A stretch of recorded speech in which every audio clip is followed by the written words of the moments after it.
Let's go.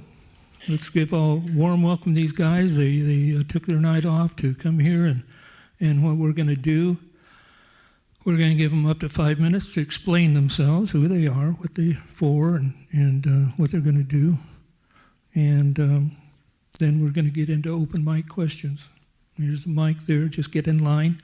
One question, please. Short answers, please. As short as you can make them. We'd like to get as many people through as possible. Don't sit and filibuster. We're not here to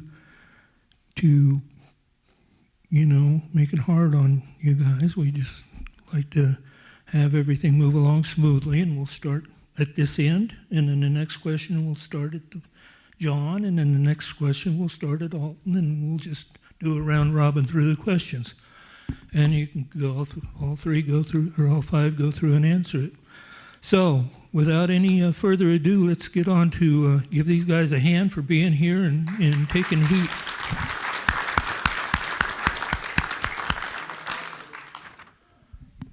And Joan, let's start with you. There's your mic, it's hot. Put my eyes on.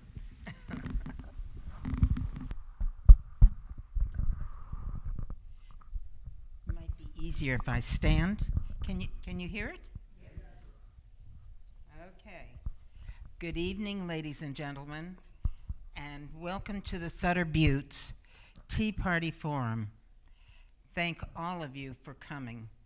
I know it takes a lot out of your life sometimes when you have to go to a meeting and listen to a lot of people trying to sell themselves to you. I've been asked to tell you my concerns about Linda and a little about myself. I've lived in Yuba County for over 50 years and at our present address for almost 48 years, where we raised 5 children.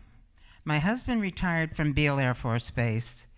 While our children were in school, we always encouraged them to join different organizations within the schools and to become involved with many school activities, including PTA and the site council meetings.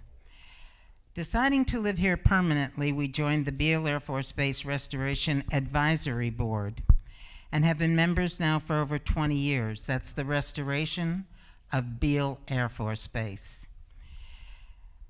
I previously served as Yuba County Supervisor, and during that time began the sidewalk project along North Beale Road and street lighting for the areas without. I also worked to raise the elevation of the Edgewater housing development to prevent flooding. That had to be raised 4 feet before they could start building homes. For 19 years, I have been a director at the Linda County Water District. Some of my concerns, as I'm sure they are yours as well, we have a very large issue with vagrancy, rape, gangs, and crime rate. These are all things that add to our blight, graffiti, and why would businesses want to locate where these problems exist? We've lost approximately 10 businesses since North Beale Road was separated by the dividers. We still see shopping carts lying along our main roads, such as Lyndhurst Avenue and North Beale Road, which could easily cause accidents or people could be killed. A year ago, I called Public Works about a near accident on Simpson Lane, where a car almost tipped over after hitting a pothole. I looked at the road the following morning and called Public Works again. I was told they had $10 million of road repairs to make and would get to it when they could.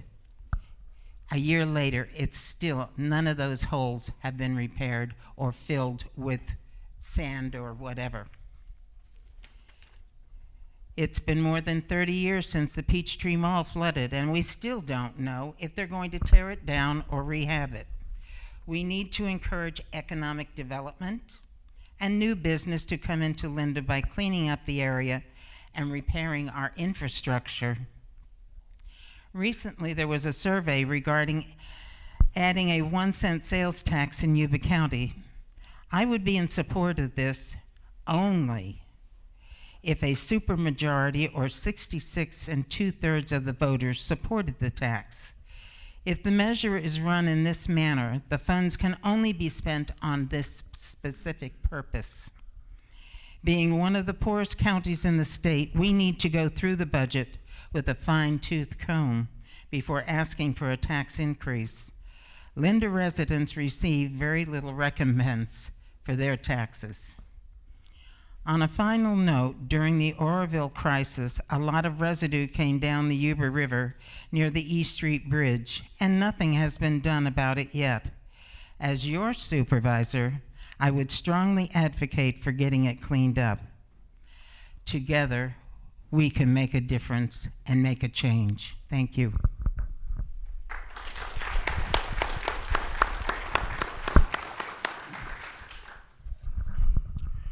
Good evening, and I too welcome you for coming to spending your time to listen to pontifications while you could be home watching Gunsmoke.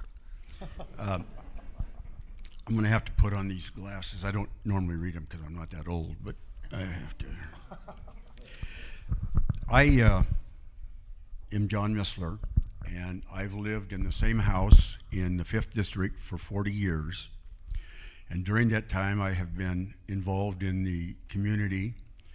Actually, from the very first day we were moving in, volunteers were trying to form a fire department. And my wife and I volunteered the very first day that we were in Browns Valley. So I spent time as a firefighter with the Browns Valley Community Service District. I went on later on with 2 other folks. We were instrumental in forming the Community Service District, which is now the fire department in Lomerick and Browns Valley. During that same period of time, I helped start the Foothill Lions Club. I'm a 35-year member of the Foothill Lions Club, and they do an awful lot of good for the community up there, especially during this last Cascade fire. After that, I spent some time on the Browns Valley Irrigation District. And in those days, when I was first on the board, we didn't have pipelines. We had open ditches. We now have a very good water system. There's still room for improvement on that. But we do have pipelines now. And when I first went on the board, I think it was probably 89 or 90, the way they did the budget is they had a piece of paper and they put all the income on one side and then they would turn it over and put the outflow on the others. So it was less than a year we had a computerized system, and instead of employees' paychecks bouncing, the BVID is in very good financial shape today. The other thing that I wanted to mention is that in 1991, I worked directly on a one-to-one basis with the Bureau of Land Management to get access to the Yuba River. So we added about 10 acres of land to the existing Hammond Grove Park, which gave the Foothills the first legal access to the Yuba River through Hammond Grove Park. Later on, the Board of Supervisors bought Sycamore Ranch, which was next door, and the 2 combined are now becoming a regional park in that area. It's got a long way to go, but it's a very nice beginning at the regional park. And then for the last 18 years, I've been the owner of the Territorial Dispatch newspaper. And from that experience for 18 years, I've been a watchdog on local government. So I've had experience both working with government and looking over government. And I don't like what I see. So, but this experience makes me uniquely qualified to be your Yuba County Supervisor in the 5th District. The reason that I'm running, and I had to write this down because I want to make sure I didn't get any words wrong here. The reason I'm running is because I believe that we have a lack of representation from our current supervisor. We didn't know when we elected him that he was going to have to recuse himself because of his business. And when he recuses himself, that means we aren't being represented by his vote on a particular issue. Also, the District 10 people, maybe you've read about they have a problem with the highway. The highway, for safety reasons, is being changed and widened. And based on statistics, what will happen is we'll have more cars coming into Marysville where the highway ends right after it goes past the trestle there. So it is a safety issue now, but the District 10 people feel there is a better solution, and that better solution is looking at a permanent bypass, which is 30 years overdue right now. The District 10 people asked our current supervisor to meet with them and help them lobby the state to listen to their demands and look at their recommendations. And our current supervisor said, "I don't have a dog in that fight." Well, let me tell you, when you're a Yuba County supervisor, you've got a dog in every fight that happens in Yuba County. And if I'm elected, you can count on me to be involved. If Joan Saunders or David need some help in their district, we'll be working together to see that these things get done. But we all have a dog in the fight when it comes to Yuba County. But the worst sin of all by our current supervisor was denying us the right to vote on an initiative. 2 years ago, we had a chance to have an initiative on the ballot that would allow each, I believe the way it read at the time was that every landowner in Yuba County would get a percentage of the profits made from water transfers from groundwater to surface water. Well, our current supervisor voted to deny us the right to have that on the ballot, and that is against the law. The courts say the public has a right to the initiative process in state law, and nobody can take that away from the public except the courts. In this particular case, the Yuba County Water Agency, by the way, 4 out of 7 of those members that voted to deny that are no longer on the water agency. But the water agency denied that right, and they are a biased participator in the process and have no legal right to have denied us the right to vote. And that was the last straw for me when that happened, that I couldn't sit by and watch it. As a watchdog with the Territorial Dispatch for 18 years, I've seen a lot of things going on, and you can only take so much. So that's who I am and why I'm running for supervisor, and I thank you very much again.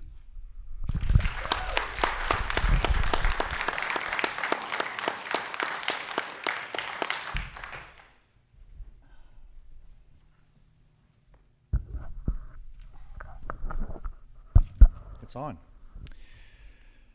Good evening, everybody, and thank you for coming, and thank you for the Tea Party group here to host this event tonight. This is part of democracy. This is part of what we participate in, and we come together at various times every year in June and November and vote. And, you know, I originally came thinking, okay, tonight we have this little 5-minute setup and I was going to talk about myself, and I can certainly do that. What I do want to do is encourage people to pick up my cards and brochures. I have a Facebook page, a website. You can find out a lot about me that way, instead of me really talking about my professional pedigree, my education, and such, and my experiences. However, there are a couple things I do want to touch upon. I've lived up in the foothills for about 20 years. My family goes back to the late 1960s. And I really feel the reason I'm running is because I care about people. I care about all the people in this county, our beautiful, wonderful county. But I feel there are a lot of people that are forgotten, ignored, and really misunderstood.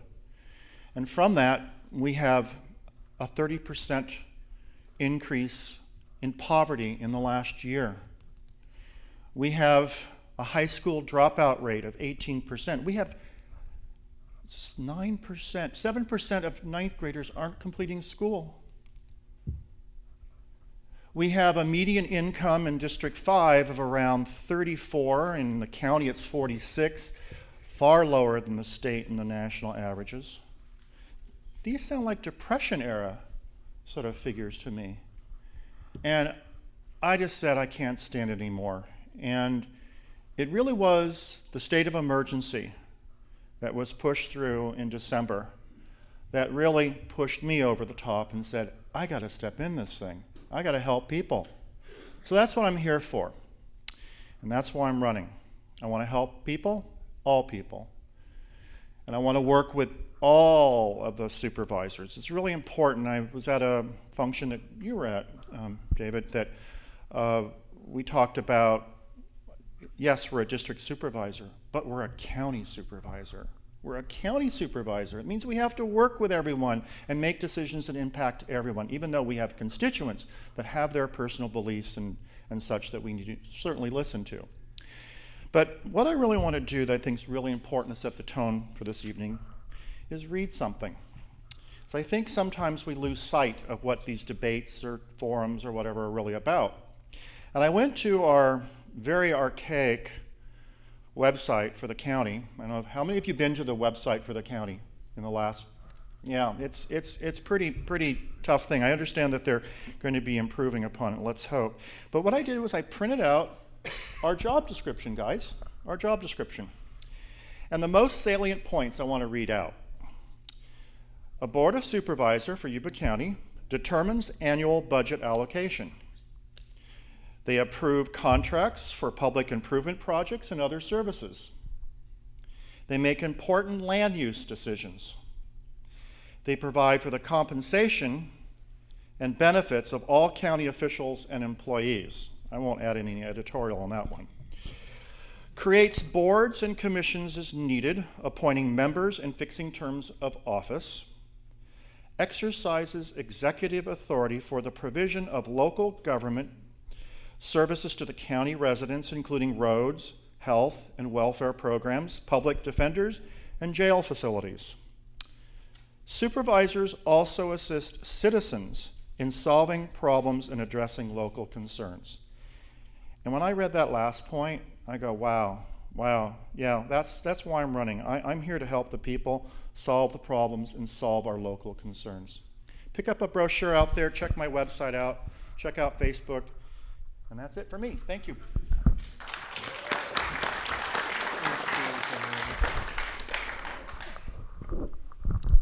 Good evening.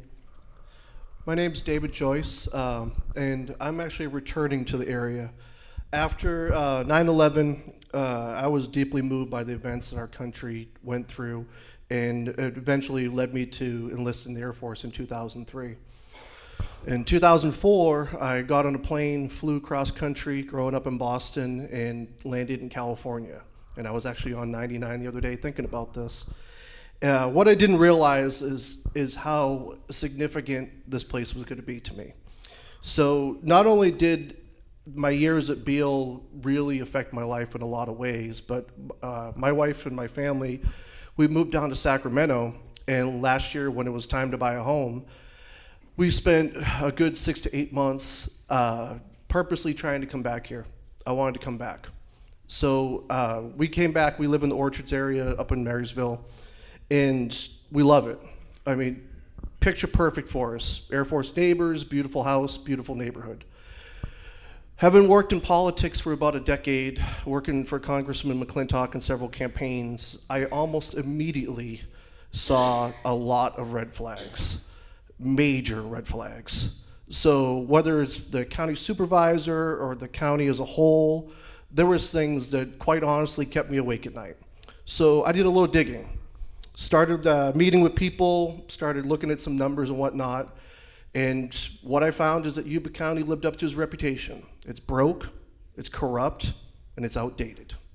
So one of the things that I decided, really tossing and turning about this decision was whether or not I wanted to bring my family into this. And what it came down to for me is the reason why I'm running is because the alternative of not running is completely unacceptable. So that's why we're running. What I'm bringing to the table is someone that has a wealth of contacts and networks of people who have done their job.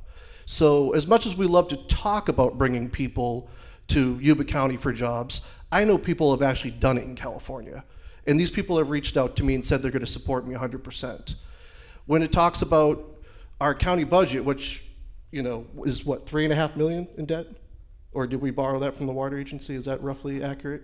$3.5 million debt in what? In the outstanding debt that we have to service? Are you talking about? You have to go into more detail. For the county budget, are we upside down currently? There is, well, we'll talk about Yeah.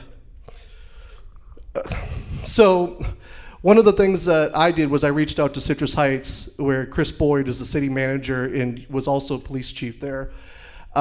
Citrus Heights, not only do they have their police situation squared away, but they have a surplus budget. So that's going to be a word that we're going to learn in Yuba County, because it seems that a lot of people don't know what that means. So surplus budget is going to be another thing we're going to bring to the table.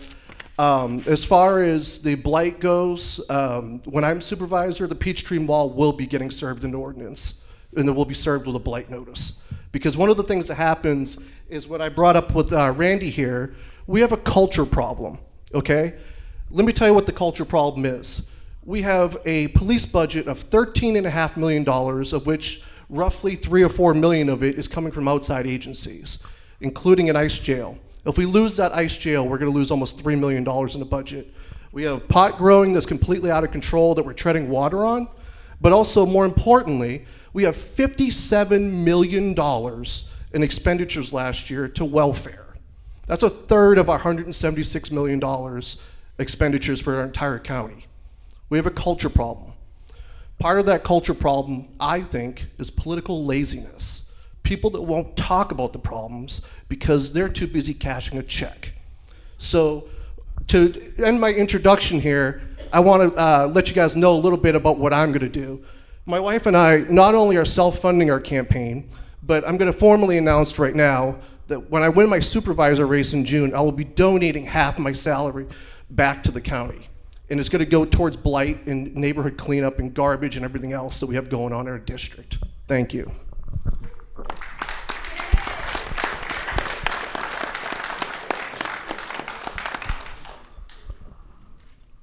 Okay, this is going to be interesting. What I heard is a lot of opinions, and everybody's entitled to an opinion, but not to their own facts. So remember, these are opinions, not factual. I need to switch my gear here. I was just going to talk about a few of the basics. Some of you know me, some of you don't. District 10. So what the opinion of one individual was, I didn't do anything. Not true. So the very first thing was to meet with a group from D10. We took that group, I coordinated a meeting with Caltrans. We then worked on some issues. We came back to D10. We worked on more issues with Caltrans. We met back with the committee in D10. We went back to Caltrans. Caltrans modified, changed, and worked the process. Interestingly enough, how many years ago, John, was there a bypass discussion in Marysville? Any idea? Yeah. Were you on the board? When I was on the board, the Did it get resolved?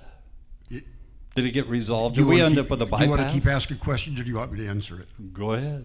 In 1985, the county began working with, I guess, ACOG or whoever it was, to build a bypass. And in 1990, it had failed, and the money and the land was returned to the property owners. I came on the board at the end of 90, so sorry, Randy, but I wasn't there then. Okay. It would have been nice if you'd have jumped right in the middle of all of that and said, hey, I have a solution, because all of this would have been resolved many years ago. If I could interrupt you since you're talking to me, why don't you finish your propaganda, and then people from the audience can ask for clarification. Absolutely. Otherwise, I'm not here to debate you one-on-one, but if you'd like to, I'm ready to. I'm just offering you that opportunity. So, next. So let's talk about the recusal. In 3.5 years, I've had 3 recusals. In any given night, when we vote on the board, we probably vote for 15 to 20 issues. And it's important that the FPPC put out a directive that says when you should consider recusing yourself. So it becomes incumbent on me to take a look at the facts and say, if there appears to be a conflict, perceived or real, then you recuse yourself. It's a voluntary scenario. And I did that. And that's very reasonable. I think what you'll find in the future, there could be a lot of recusals here from the other end of the table, but that's okay. Just my opinion.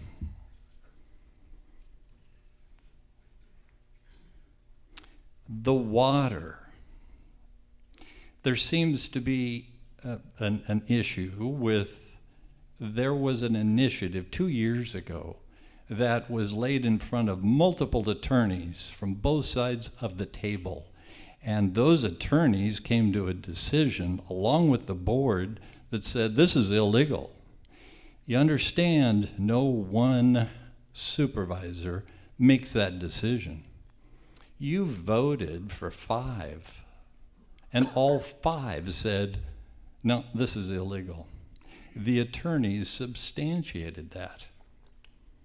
So it isn't like I have a magic wand, doesn't work that way. You listen to legal, and that's where you end up. As far as a broke county, we are not a broke county. We actually have a surplus. Every year we put money aside as a surplus. So to say that we're broke and we have no surplus, that's not true. Opinion, it's okay, but factual, that's not true. State of emergency. We have a state of emergency in Yuba County with our marijuana issues. There are many good people out there, and there are many bad people out there, and they're contaminating our community. If you want to use a parallel, take a look at Calaveras County. Calaveras is very similar to us in size and population. Because of their marijuana issues, they could be looking at $1 billion cleanup. Take a look at silentpoison.com, and you'll see the issues. And that's where we're potentially at. So I'll leave it at that.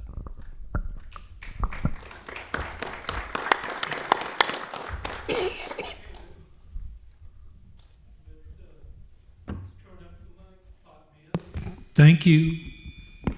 Let's start with open mic questions. Anybody out here, get up, come to the table. Mike's here in the middle.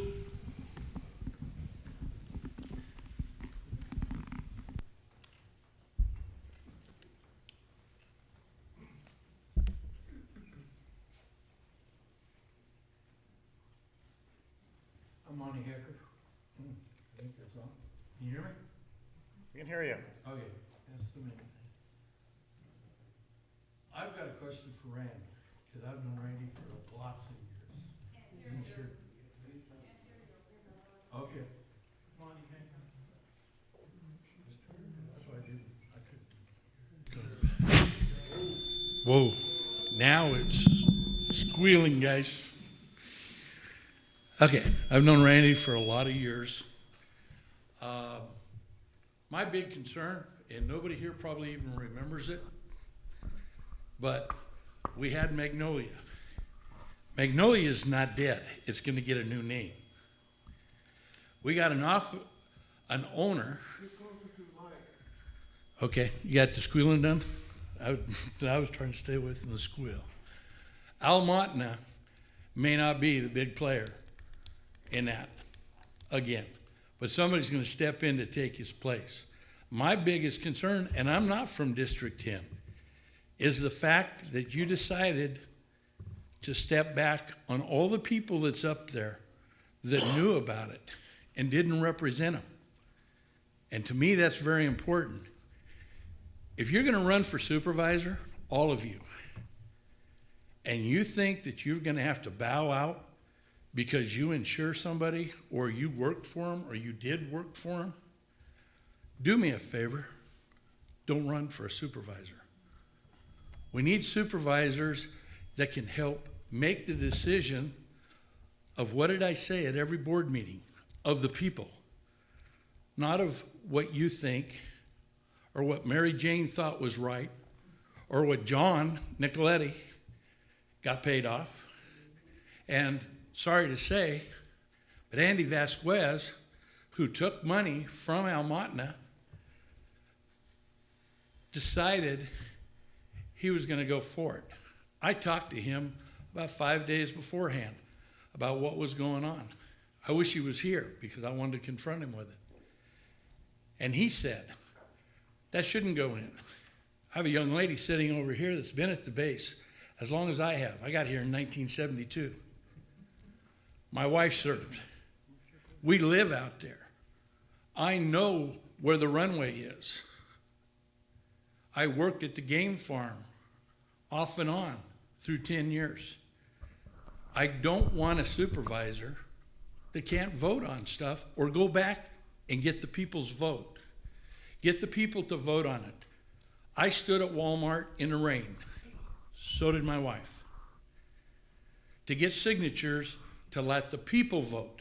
Not have Monty Hecker decide that this is a wrong deal, but the people to vote on the fact that it's either good or it's bad. I didn't want to be a decision maker, and I told Mary Jane and I told John, I would do everything in my power to get them out of office. And that's why they're out. Because of the fact that I did, I helped get Mike, and I also helped Doug. And I think with those two supervisors, I don't think you're going to see them say, as well as Bradford. I'm very impressed with Bradford, and I fought against Bradford. It was a good fight. But the time that he's been in office, he's done an outstanding job. He calls you back, he explains what's going on, and he doesn't feed you bull.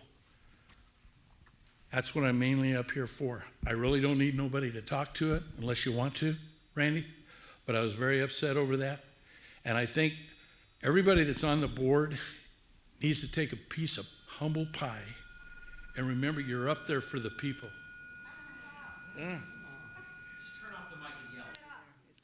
Okay, I can do that. Okay, that's. Did you run against Brentford? No. Is he here? Two. Oh, that's right. From someplace. From Bayside, I think.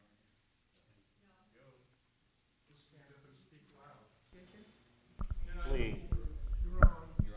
We're on. So, Monty, the issue is the FPPC. They set the rules. I didn't set the rules. They looked at it and they said if there is an appearance that if you vote no, you're voting no because all of your clients surround that project. I'm just telling you what FPPC said.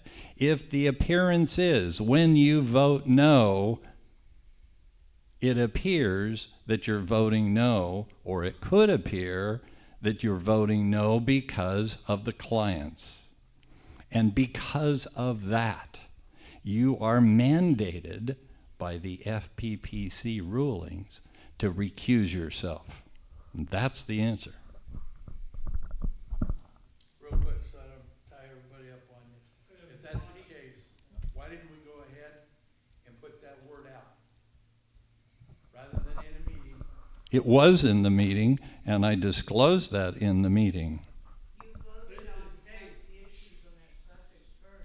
That had, It doesn't get recorded. So if you're going to speak, and we're not going to have an interaction, we're going to ask a question. Thank you, Monty. That was a long question. We'd like to have them shorter. One question, get on to the next. You got another question, you want to rebut, get to the end of the line and come back. Simple. Thank you. My name's Gary Hawthorne, and I live up in the foothills. One of the most important things that's happened in the last few years in the foothills is the marijuana growers coming into our neighborhoods and making big changes.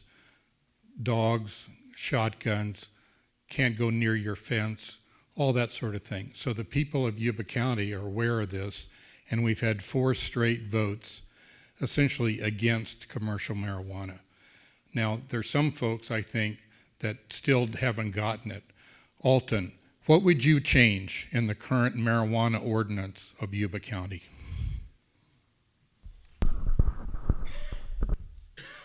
Hopefully, is this on? You hear me? Or can you hear me like this? Mr. Hawthorne, thank you so much for that question, because it is a true differentiator between myself and the 2 other candidates running in District 5. And you know, when I talk about the poverty rate at 30% in 1 year, what happened during that time? A very draconian attack on property owners took place. Cannabis in the foothills is a property rights issue. Okay, guys?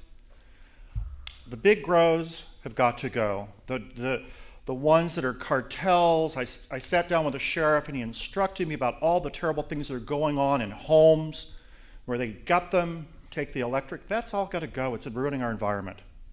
But you know, over here, because of the ordinance that this gentleman here passed, because of his puppeteer, Buck Weckman, was a one-size-fits-all approach, and we can't do that. And it doesn't work. Since it began, there has actually been, and Mr. Hawthorne, I want you to listen to this, there's been a 155% increase in marijuana growing under the ordinance. The ordinance doesn't work, period. We have to create a framework that gets rid of the cartels, but lets Granny, who owns her property, to grow her 6 plants of medicine outside on her land, period. It's her property. The people in the middle that are... That wasn't the question. The question was, what would you change about the ordinance? I'm telling you right now I would change. I would get rid of the ordinance. The ordinance is not working. Granny needs to grow her 6 plants of medicine outside on her plant. It's her property. She should have that right. It's a property rights issue, and everyone gets behind that. The people in the middle, and as you know, there's an ad hoc committee, the people in the middle that are growing marijuana organically, safely, and without the dogs and guns and stuff that you want to propagandize about. They are doing it wisely, and they need to be brought out of the shadows. They need to become compliant, and we need that revenue. Our county is broke, and I want to correct a few things that were said by this gentleman over here. I have county council, I did an RFP asking how many recusals. It's not 3, Randy, it's 6. It's 6. According to county council, I thought you were a man of the law. I'm telling you. Well, then you're going against our county council. It was 6 recusals. And it's not the matter of how many actually, it's what were they about.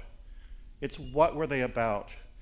And there was a radio interview very early on, if you all recall, after this gentleman came on board, after he was elected, that he actually admitted that there's 30% of his people, his constituents, he cannot represent. It's on record. Why? Because he has an insurance agency and those are his customers. If we're not broke, Randy, why do we borrow for the CalPERS payment from the water agency if we're not broke? Why are we asking for a 1% sales tax if we're not broke? And why are we balancing our budget for the sheriff through the ICE detainees of approximately $4 million if we're not broke? We are on the verge. And, you know, the state of emergency. It was a PR ploy. Let's face it, folks. It was a PR ploy. And through my records and my documentation that I've acquired from county council and from emails that were sent to me that went to other board members, this gentleman may have actually paid his political campaign manager to create public policy. The state of emergency is public policy, folks. And I have the email that states that Crystal Martin of Smart Marketing was doing the draft of the state of emergency. Why is a political campaign manager doing public policy? And I asked the county, do we have any contracts with Crystal Martin? Any invoices or billing? None.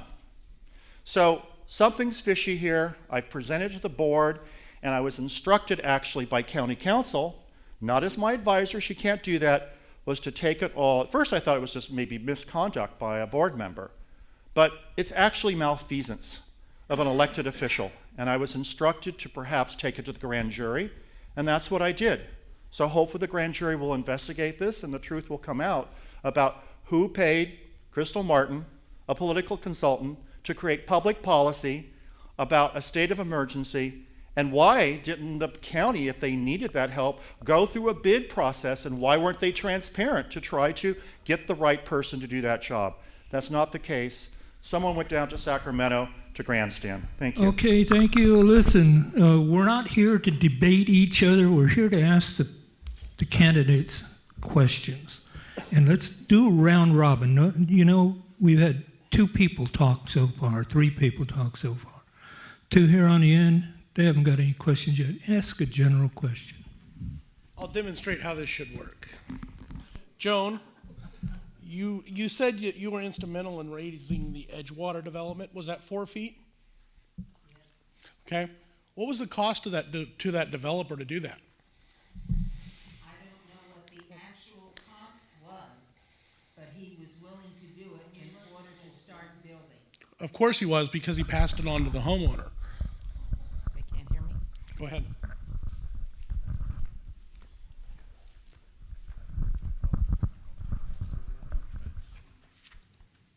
Good evening. My name is Charles Sharp. I have some property up in the Oregon House area for about the last 20 odd years.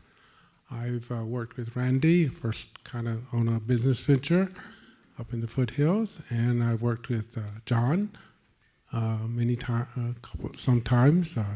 We had an initiative to a vote of the people for everything that had to happen development-wise, and you know, he thought it was not a good idea, and I helped put together some articles, and that went out in his paper. So I have this. So my question is, let's see. Most of you have private business interests. I would think being a county supervisor would be a full-time job. How would you balance the time and energy needed as a supervisor, and what might be needed to keep any personal? Well, and how would you handle any conflicts of interest regarding your personal business, like if you own a newspaper? But this is directed to everybody.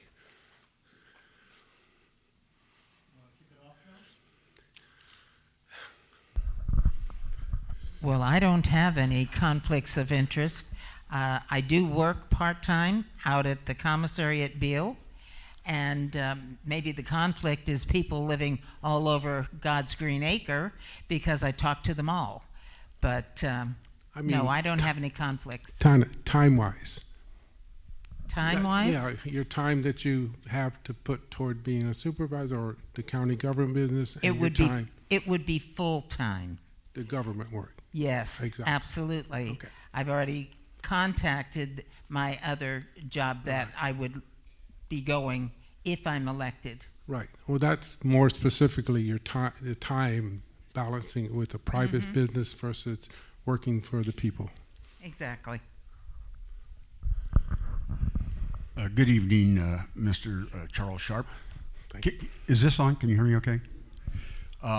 You and I had the same discussion about 2 or 3 days ago, so I guess you didn't get it. Is that why you're asking me? I didn't get it. Okay. Explain Well, again, let me please, tell John. you- Settle down, settle down. The truth of the matter is that, now I hate to admit this in public and on tape, but I don't work that hard, the territorial dispatch. I have employees that do a whole lot of the work. I'm not going to say what percentage, but even as I work the paper, I have a tremendous amount of flexibility in my time.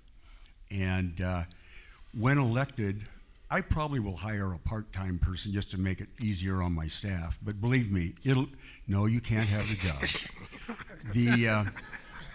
The other thing about this conflict of interest, when you're familiar with the state of California and the amount of regulation, there is no business owner that takes public office that could not possibly have a conflict of interest. For example, Andy Vasquez, who isn't here, has a business doing air conditioning or whatever it is, and that is highly regulated. So if he were to have to vote on something, he might have a conflict.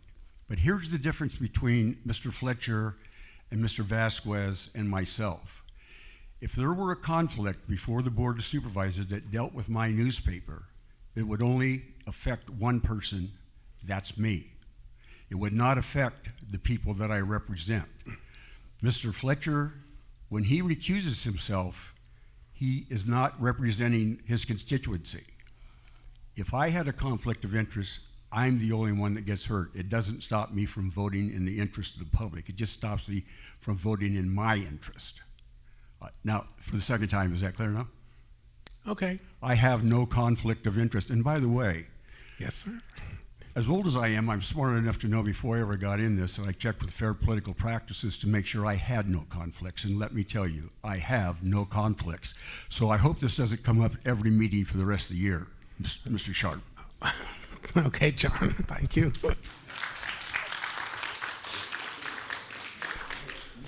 So, Charles, thank you for the question. I'm an independent consultant. I do freelance marketing and brand consulting. My clients are out of state. Some of them are even out of the country.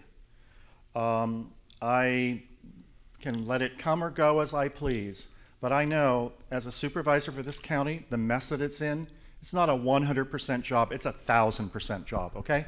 It's a 1,000% job, and that's what I'm going to put into it. And I want to say one last thing. I agree with you, John, no conflicts, but you're running a piece of media, one of the main pieces of media in the foothills. And I think you need to consider that you can sway public opinion through your piece of media. And in some countries, that's called state-run media. And I think you want to maybe consider that piece around conflict of interest. Thank you. Well, since that was directed at me, I would hope that I have an opportunity to respond. And I would like to say that I might agree with you if, of your concerns if there were not two newspapers here. What you may be suggesting is maybe the foothills should have no newspaper. But let me give you another side to this.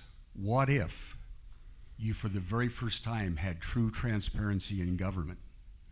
If I'm elected to the board, and I expect that I will, it would be my intention that I will be very much involved in the day-to-day operations of the county to a larger degree than I have been even as a watchdog.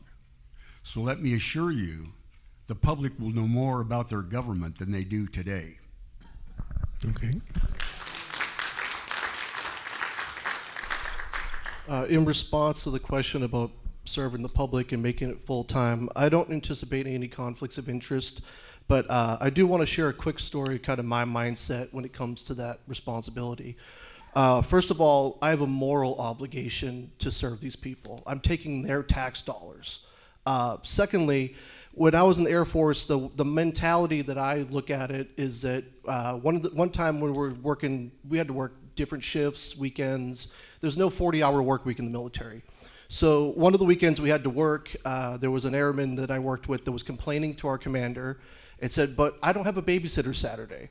And his response was, "Son, I hate to break it to you, your kids weren't government issued." So I'm going to look at it pretty much the same mentality, that, you know, I'm going to do the time that's required to do the job. Thank you. Thank you. So I believe you have to look at each situation. I don't think there's anyone here that couldn't stumble upon a conflict of interest. I don't know what they are, but they do appear. And when they happen, it is the responsibility of the candidate and the supervisor to bring that to the forefront, and they have to deal with it. So, Okay. All right. I guess all of you had a chance. Thank you very much. I got here late because I was at the other tea party in Yuba City, and then they said this was Yuba County, and I'm from Yuba County, so I came here. I don't know you very well. Who is running for Linda? Which you're running for Linda, and you are too. Okay. And the other ones are in the hills. 10. For District 5? District 5 is that in the hills? Yes. Okay. And the flats too. It goes all the way down to Highway 70. Okay. I'm concerned with Linda. I didn't hear at all because I was over at the other meeting. One of you said something about Peachtree Mall. What are you going to do with it?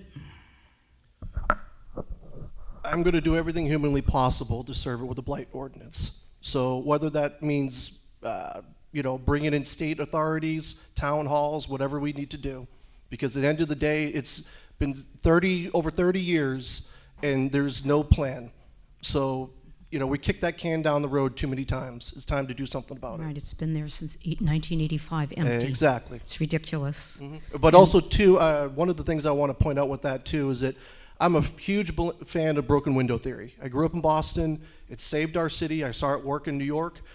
We got $57 million in welfare is because we have magnets like the Peachtree Mall that are, Sheriff Durfer and I had a long conversation about this. It is a living, breathing advertisement for crime, blight, homelessness, and drugs, period.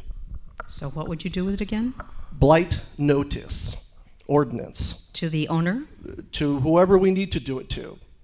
Tell Owner, whoever, LLC, whatever it takes. Tell them- I have 4 years to not let go of it. Tell So them they have to do something with the building?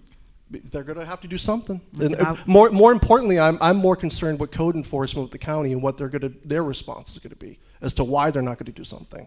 It's about time. Thank you. Did you want me to respond to that also? Please, Joan.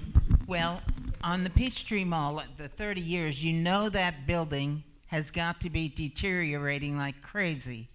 It needs to be torn down.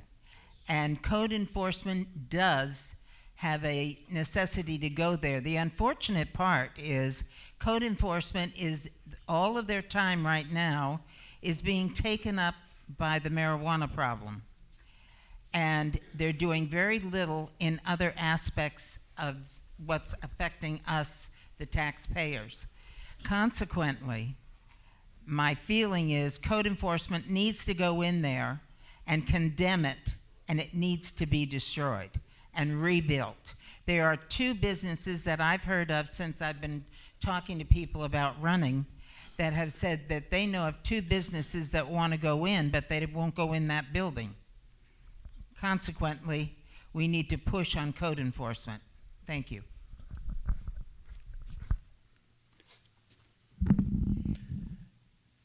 My question's about the whether or not the county is broke. Because for as large a landmass as it is, only about 80,000 people, and you have an operating budget of financing of $175 million last year, or that's the fiscal 16-17, against total revenue of $163 million. So that's a little over $10 million in the tank. And I'm also looking at debt service, and I see that at my business degree, I see debt service not as debt, but what you have to do to just keep the debt from defaulting. From 2013 to 2014, you had debt service of $1 million and change. Last year, 5.5 million. So you had a 500% increase in debt service. I don't see how you can sustain that, given the other obligations. You have public protection and welfare taking up 2/3 of your budget. How are you not broke, and are you not past the tipping point, and what do you do to save it? So let me start with that. You work a plan. You have to start with, in our case, what we've done is it's the unfunded liability that is the elephant in the room. How do you deal with that unfunded? And over the last few years, what the county has done is work with new employees to get them paying a larger share of their retirement. I'd like to tell you it'll be done in 10 years, 20 years. The problem is it's going to have to work its way out. Between retirements of older and newer coming in, we're on the right track. Will it resolve itself? Well, I would certainly think we're on the right track. There needs to be new business. That's where you pick up revenue. From the day one that I took office, there were issues within the foundation of the government that was restricting our growth. There were key people within government that were very negative in terms of we need more growth. It was very clear. I was pretty active on the Economic Advisory Board that worked with the supervisors. Everybody that I sent to Yuba County had a difficult time going through the process. Ordinance needed to be changed, fees needed to be changed, some people needed to be changed. So for the first few years, that was really the process. All of this, not unlike building your house, you need to have a solid foundation, and you begin to work that foundation that will lead you in the right path. And I can tell you today, and you're more than welcome to come to some of the meetings we're doing in the foothills to describe the energy, the cooperation that our new department heads have with Yuba County. And they are excellent. They are doing an extremely good job. I worked with the community to change. North Yuba Grown, an active part of the foothills, worked for 6 months modifying and helping the county make some changes. Those changes were critical to Yuba County, and all of that pays out over the years. So that's the process to begin with. Then you look for the right businesses, and there are opportunities out there. At the same time, for every opportunity that comes to town, you find somebody that says, not in my backyard, I don't want an opportunity here. So it is a balance. Who do you find? Where do you find them? And will they fit our character within Yuba County? And that's all part of the process. Keep in mind, we're government, not the private sector. The private sector makes a lot of those decisions. We don't make the decisions.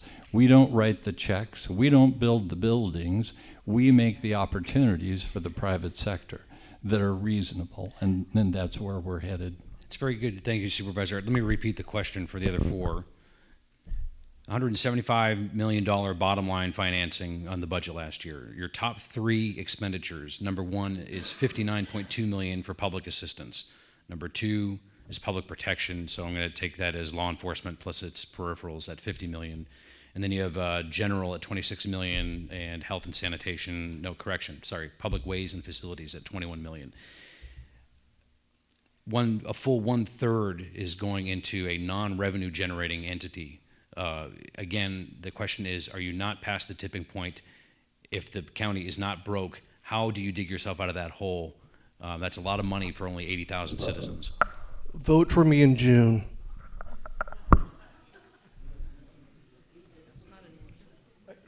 Do you want answers from all of us on that? I didn't address a single person, so yes. Okay, vote for me in June, or when the absentee ballots go out, vote then. It's much easier for you.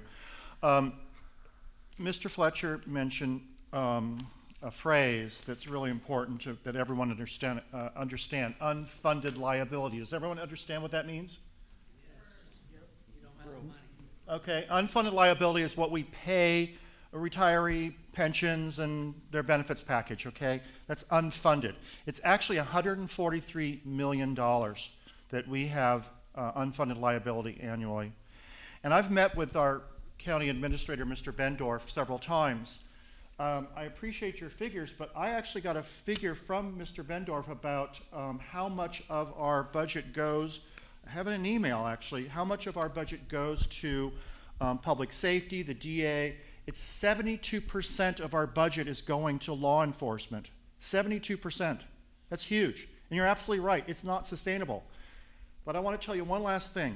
I was at the last board meeting, and I witnessed something incredulous. The department head from the Health and Human Services was making a presentation about a new hire. It was a very senior hire, and it was a replacement, all right, hire. And she provided the credentials, and she then put forward that they wanted to increase the salary for this position 1.2%, I believe. All 5 supervisors and Mr. Fletcher, with a big smile on his face, said yes. We can't sustain that. We can't sustain that. Over 200 of our 1,000 employees in this county are making $150,000, $200,000, $250,000 a year. The median income is 46 for the county and 34 for District 5. Now, how is that? And many of them don't even live in the county, these senior department heads. If I'm brought in as your representative, one thing I want to propose, if we can't hire talent, first of all, we need to question every time a department head comes and says, we want to increase the salary by whatever percent. There has to be, whoa, wait a second, let's talk about this. Let's just don't say yes across the board. That's wrong. But if we can't hire senior talent from within our county and we have to go out of county, then man, what I would like to see is these people need to move to our county within 2 years. They need to relocate. They need to have skin in the game. They have to feel the gain and they have to feel the pain, period. Thanks. Got my own. Oh, you got your own?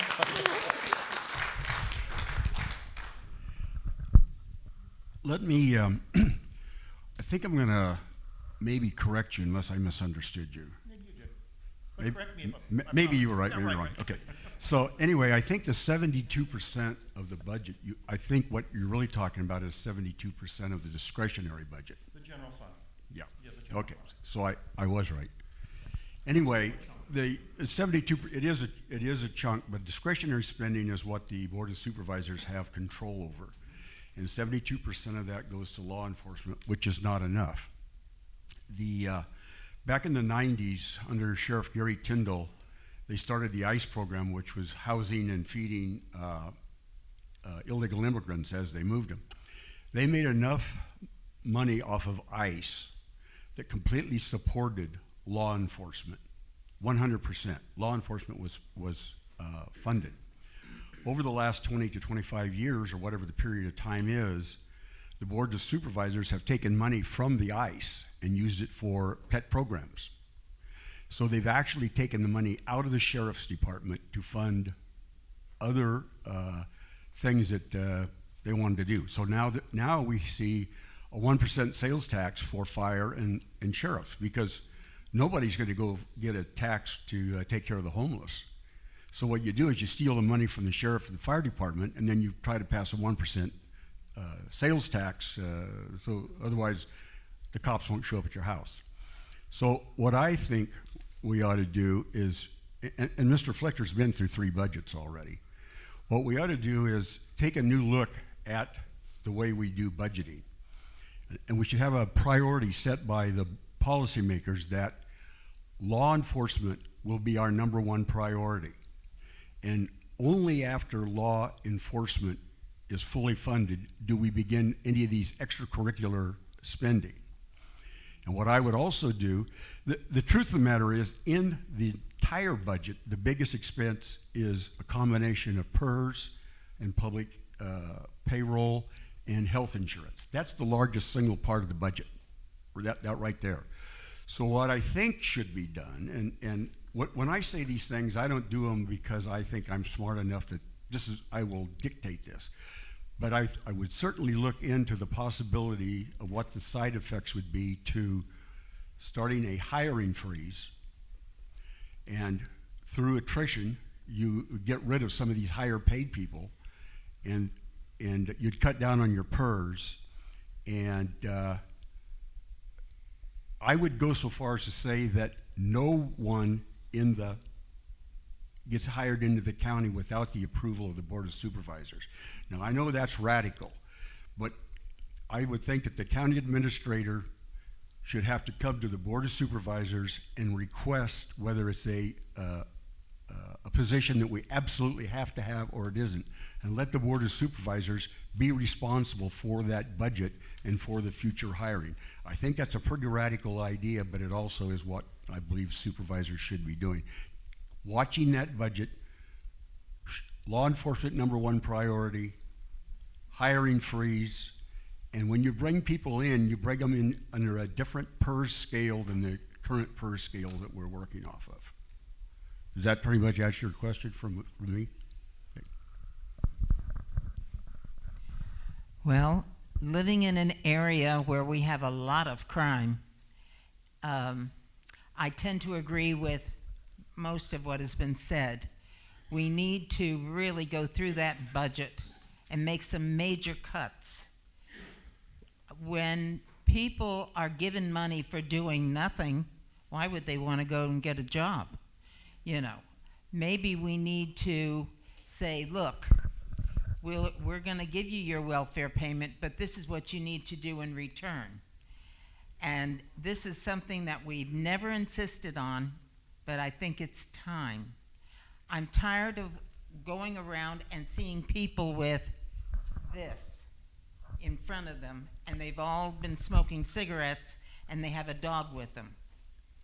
We need more officers in Linda. Believe me, we do. There was a police car out in front of our house the other day, and I went out to find out what was going on. There had been a robbery. However, the deputy said, "This is such a safe neighborhood." I said, "You don't know what you're talking about." I said, "Where did you hear that?" He said, "In the sheriff's department." I said, "Well, you need to send officers through our neighborhood," and I've asked for this in the past. I've called and asked for it because there are so many people coming through our neighborhood, and you can see them looking from house to house. What are they looking for? Not a cigarette or a dog. They've already got that.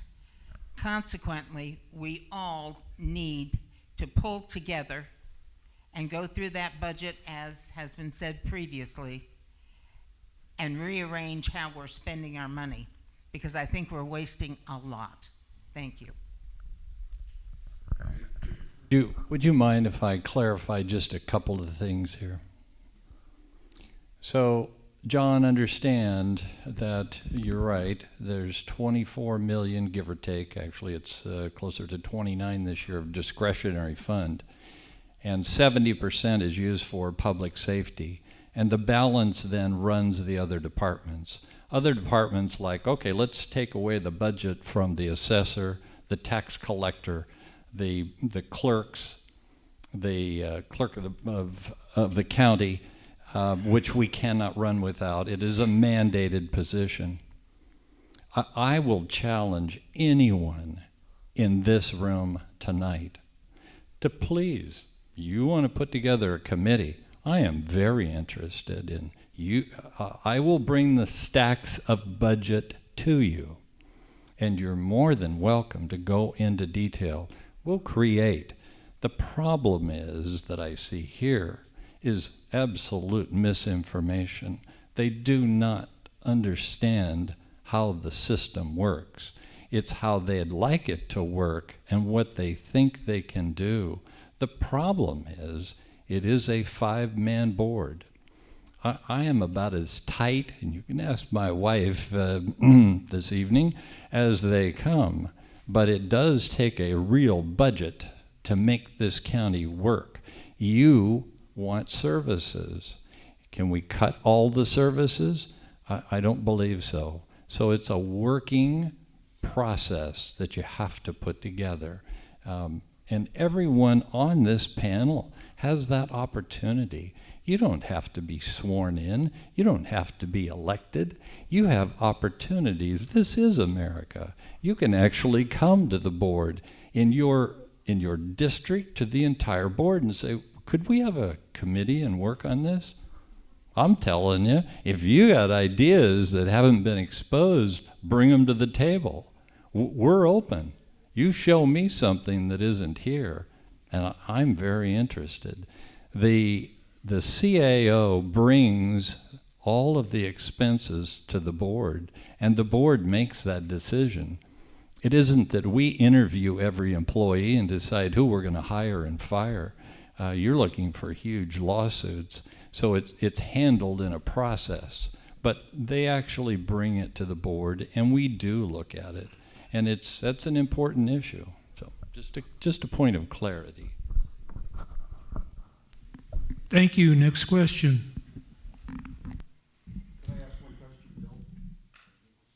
I'm not sure if that was a shot at me or not. The point that I was making was that it wasn't that you get rid of the recorder or the tax collector. I think that's a little bit ridiculous to assume it. Are you being able to hear this? Okay. The point that I was making is that, we saw here last year where the county administrator let's say the way it worked was they laid off people in the public works department, and then the next week they gave the county administrator a raise, and that would happen within about a 10-day period. All I'm saying is, no, we don't get rid of the tax collector and the other people in the county, but instead of the county administrator being able to go out and okay the hire, I'm saying the board has to get more involved in the day-to-day. We even if we're not broke, and I'm not sure which the answer is, I think that the thing is that the board has to take a more hands-on approach to cutting this budget and cutting the excess in the budget. PERS and all this is out of hand, and I didn't hear anything prior to this being brought up from Mr. Fletcher how what they're doing to correct this budget problem. I didn't hear it. We work on it on a regular basis. The problem is, in your opinion, you don't hear it because you don't ask it. It'd be really nice in your capacity as a paper, if you would like to know that response, please ask. You have a newspaper. You also, let's make it clear that the county has a public information officer, and there is a responsibility from the county to get the information out to the people. And you have a responsibility as a newspaper to print, so Okay, go children. ahead and print. Hello. Absolutely do. Let's go to the next question, please. It's kind of hard to follow that up. My name's Don Schrader. I spent 12 years on the board, Randy, so I'm pretty familiar with the budgetary process. But more importantly, I took office in Yuba County the day after the levee broke in my district. I represented Plumas Lake at the time. For 12 years, I watched this county spend roughly $800 million fixing the South County levees to get 200-year level of protection. I recently read in a paper that Marysville is going to have 200-year level of protection. For the last 10 years, I've gone before the board almost every 6 months trying to tell the board that if they don't fix the levees in District 10, this county is not going to survive if we have a flood out there. There are 50 businesses in District 10. We dry over a third of the prunes growing in the state of California in District 10. We have prune processing plants. We have rice dryers. I haven't seen, it's amazing. I hear Randy talk about this committee at the highway. I've been to every meeting. I've seen you twice. But there has not been a dime spent other than put gravel on the top of the levees to find out, number one, what's wrong with the levees, and number two, how we're going to come up with money to fix it. And don't tell me that we can't get 200-year level of protection, because I know we can get 100-year level of protection.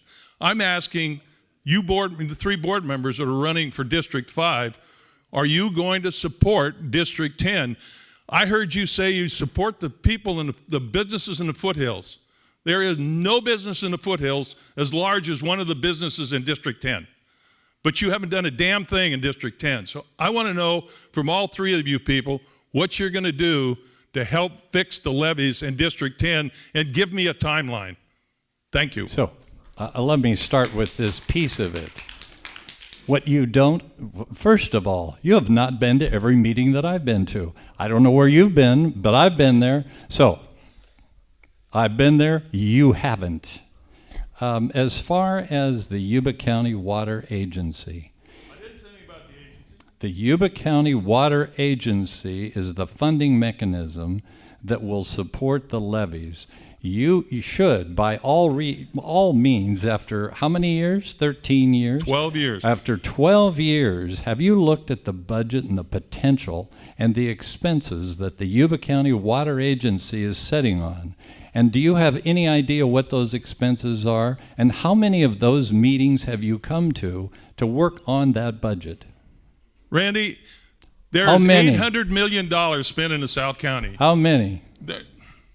Randy, I spent more time on the water agency than you'll ever spend. Absolutely, because I've only been there 3 years. But You've been I'm there not 12 asking, years. Randy, I'm not asking that. I am asking for the water agency. You spent over $100,000 on a fire truck in the foothills. What does that have to do with the water agency? But It I has want to know, do with the. Randy, I want to you know. ask. You want an answer? No, I want to No, know what there you're you going to do to support and raise funds to repair the levees in District 10. Because if the District 10 levees fails, this county fails. And Don. it's failed twice. Don, you understand that we need a reserve on the Yuba County Water Agency. In your opinion, you would go borrow the money to fix the levees to pay the debt. I would go to the flood protection agency, and the bonds have been passed to try to get money to fix the levee. And so we constantly deal with Washington, D.C. and the state of California looking for funds. I don't know, somehow you've missed that piece of the puzzle. Again, you're not at all those meetings.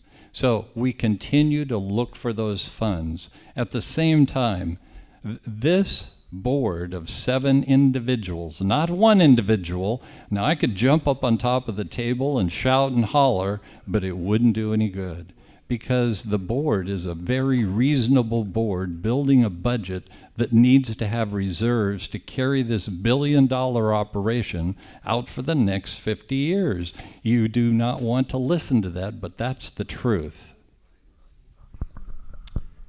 You want us to all answer? Yeah, please. So, about District 10, I don't know how many meetings Randy's been at, but I've been at meetings with the District 10 group to actually help them do work on their cause. I've gone down there and helped given them marketing ideas, communication ideas, and actually done some billboarding in order so they can get their message out. So, Don, it's about commitment and passion to any issue, be it the levees, be it the widening of 70, be it whatever's going on up in the foothills. We have to be a supervisor for the entire county. And there's a quote that comes to mind about 3 years ago, and I think this is what it comes down to. We were having a water rate increase up in the foothills with North Yuba Water District, and it was an unfair water rate. I don't even have skin in the game. My renter in Brownsville came to me and says, "Elton, my God, they're going to raise my water. I can't afford it." I went to a board meeting. I was appalled. I soon got very involved, and I learned, wow, we need our district supervisor up here. He needs to hear the people. He needs to hear people like you multiplied 10 times complaining about a problem. And he needs to show empathy and sympathy. He needs to roll up his shirt sleeves and get the damn job done. I met with him personally. I said, "Randy, you need to come up and listen to your constituents." Quote, "I don't get involved in phrase like that." End quote. I think that answers a lot right there as to the dedication and commitment and passion to try to take care of any issue. Thank you. We're all intelligent people up there. I thought I asked for short questions and short answers, but there's a group of people I've who got want to I've got to respond to this. Alton, there you go again. Here's the problem. It's my turn right now. No. It was directed at me. It was directed. Now at me. listen, let John have a turn. Randy, you can't filibuster, nor can you, nor can any of you. So please make your answers short. Mr. Schrader, I'm going to give you a short answer. It's going to take me a little bit of time, maybe a week or two, to figure out what the problems are with the levies at District 10. But I understand the dollar amount that you're talking about for agriculture that is produced in that area and the value there is to that. So I would say one of the things I would do is depend on you to help me learn the system quicker, and we'll get her done. Okay, so then the last follow-up was North Yuba Water District has a board of directors. You cannot take a county supervisor to jump in the middle of their business and say, you're going to do it this way. They have a board, they have an organization, and it's not what a supervisor does. Doing what?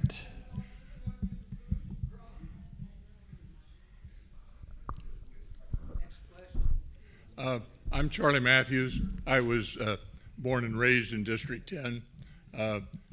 In the flood of 55, I filled sandbags, went to Yuba City the following week, helped muck out houses. In the flood of 87, same thing, we filled sandbags behind Schaefer's Ranch. I went down to Olivehurst and helped muck out houses. I understand floods. Also, the issue that Mr. Schrader was saying is the District 10 borrowed $200,000 so they could pay their gravel, and it was paid back because it was a state-funded project. I'm here more to talk about the water agency and the idea that came up that when an attorney tells you something, I think the statement made, 4 attorneys said this was the way. Well, as we all know, the reason they have courts is they have attorneys for each side of an issue. So the supervisors have an obligation to look at the issue, and the organization has an issue to be transparent and put it out in front. We're going to have these water initiatives come up. I hope that the understanding I had on Friday that they're going to have a public workshop on the initiatives and the legality, so both sides will be in a public forum so that the people will be able to have an understanding for themselves. This is going to be, what do you call it? They call it a work session. I'm sure Randy, a workshop. This will be a workshop on the legality of initiatives, and the people will then be able to go for themselves. So the question I would like to ask both the people that are running for the supervisors or the present supervisor, if you have a workshop so that both issues could come out, is that an efficient way to run an organization? Thank you. Oh, by the way, also, I'm sorry, the water agency right now has over $100 million in cash. There's some people that think reserves should be transparent and the objects that everybody should understand. Thank you.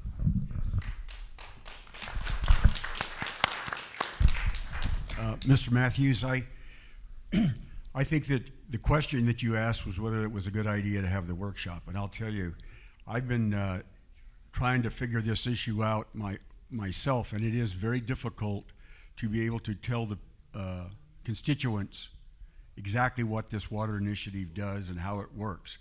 What I have done with it is I've taken what was the old issue, and I've taken it to people that I know, some in this room, and asked them to read it over and tell me what problems they had with the initiative.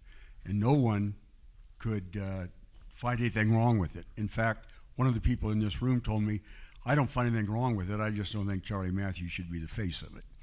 But nevertheless, I appreciate the idea, and I think it's a great idea to have workshops and maybe town hall meetings to let the people know this issue well before it's put on the ballot.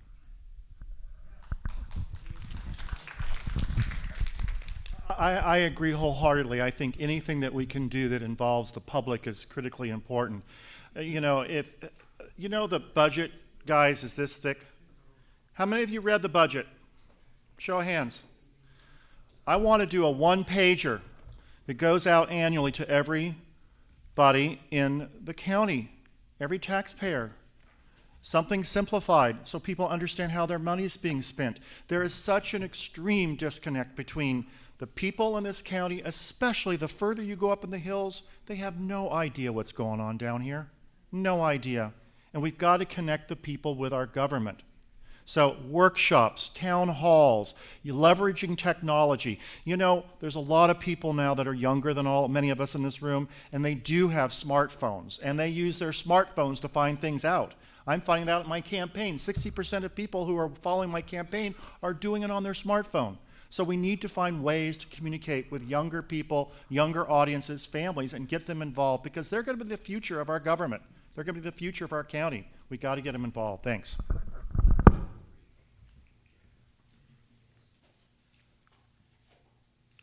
Randy?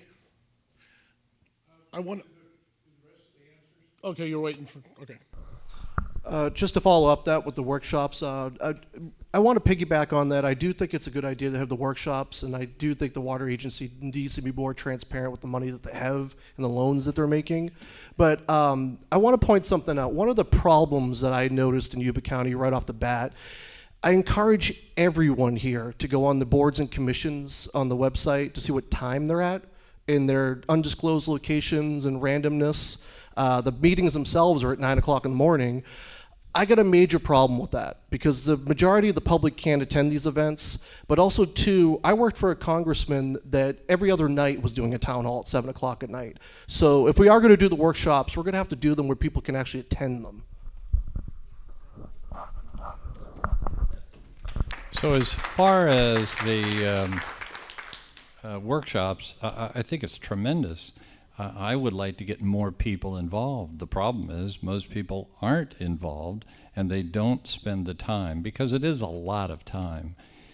You know, once upon a time, a year and a half ago, I took a look at the attendance for a 2-year period and to see how many people came in the evenings. And the best of my recollection was on an average 2. And the cost to the county was substantial to bring staff down. So we made some modifications. And those modifications, anytime any of you decide as a group, gosh, we'd sure like to have an evening meeting, we let the chair know, gosh, could we have an evening meeting? Because I got 20 people or 10 or whoever. If it's 2, we'll meet with you one-on-one. That's okay. But if there are people that'll show up, I think it'd be great. In the last 17 months, we've never had a request. The transparency, this really bothers me. Exactly what isn't transparent? Everything is online with the water agency. Would you like to see the budget? Please come take a look at it. If you think you can reduce the entire budget of Yuba County to 1 page, good luck.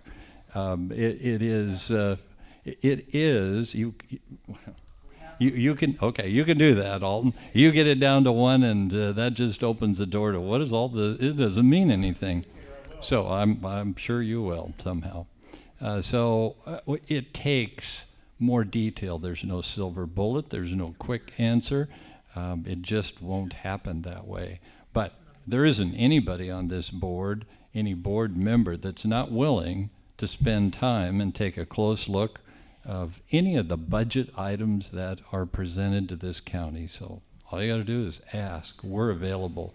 I think I have 6 different phone numbers, 2 emails, and you just send it, and I'm open, okay. And I know others are as well. So, Joan,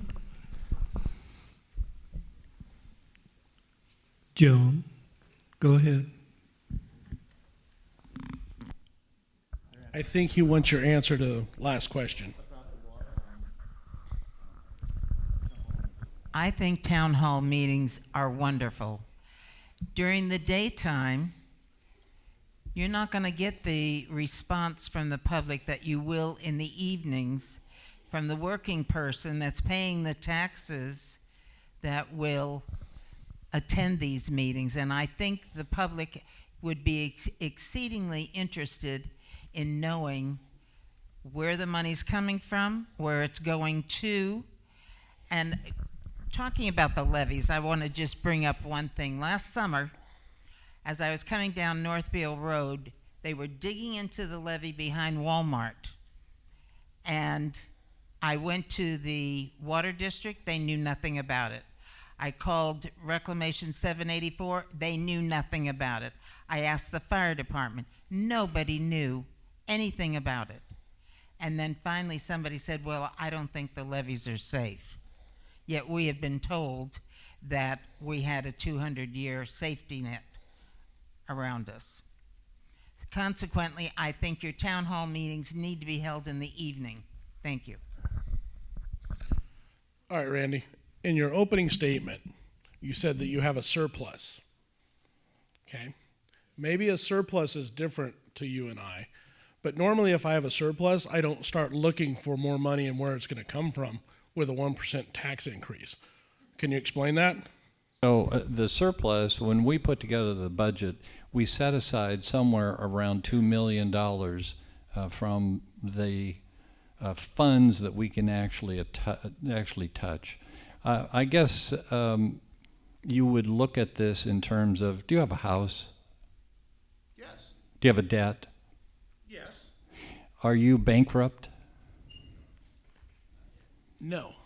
And the reason is that you have a planned progression to pay that debt off. You have, I'm going to assume, like most of us in here, we have debt.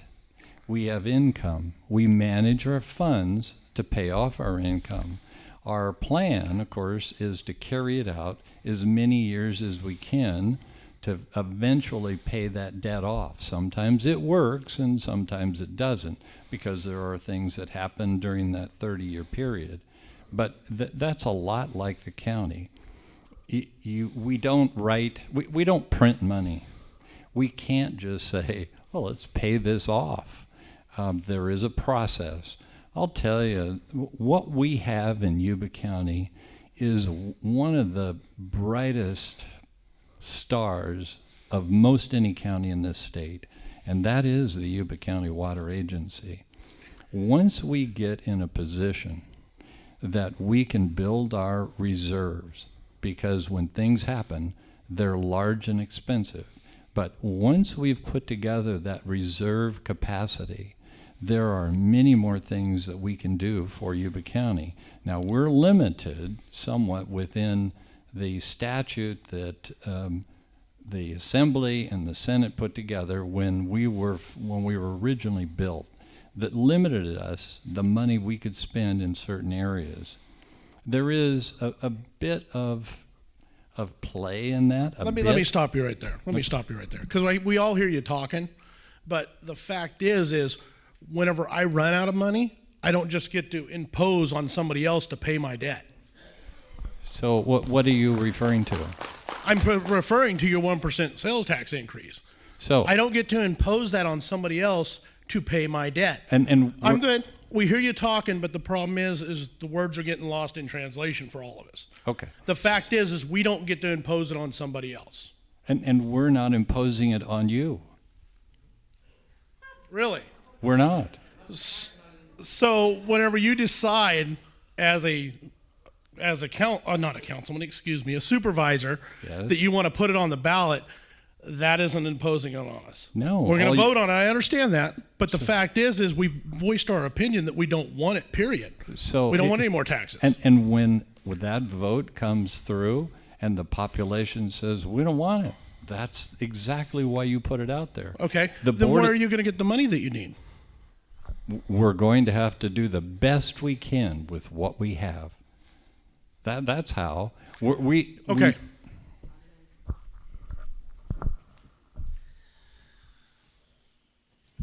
Okay, my name's Thomas Burns, and my question are for the two candidates that are running in the Linda area. If you're going to hold that meeting at 9, this is just on the side, a good percentage of your constituents are still sleeping in that area. Okay, well, I'm just saying a good percentage. Okay. The question I have is, you talked about the doing a blighting of the mall, or that's what you called it.